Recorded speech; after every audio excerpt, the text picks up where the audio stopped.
And I understand that President Biden historically has spoken very forcefully about anti-Semitism.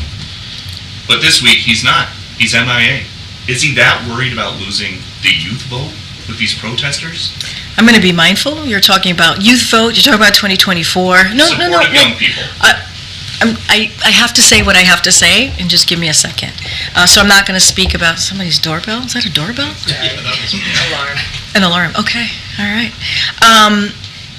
And I'll speak more broadly. I can't speak to youth and support and voters. That's not something I can do from here.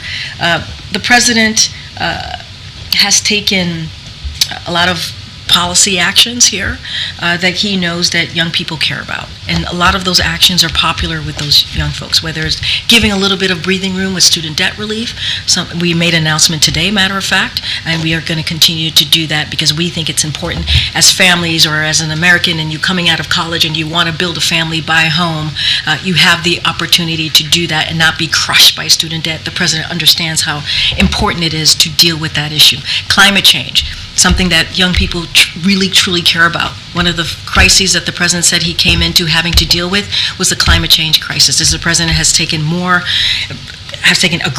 aggressive action to deal with climate crisis. Look, I can't speak to youth voters or their support.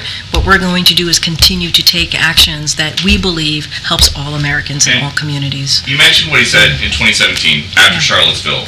He said about Trump's response then, Charlottesville for me was a moment where I thought silence would be complicity. Yeah. So how do you explain his silence this week? The president has not been silent on this issue when it comes to hate speech, anti-Semitism. He launched the first ever anti-Semitism strategy to counter anti-Semitism, something that no other president did. No other president did. A school building at an Ivy League campus got taken over. And we call that out, and we said that is not peacefully protesting. Taking over a building at a university or a college is not peacefully protesting. And we've been very clear. Taking more than 100 new actions to deal with anti-Semitism in this administration, no one has ever done that before. Not any other administration has ever done that before.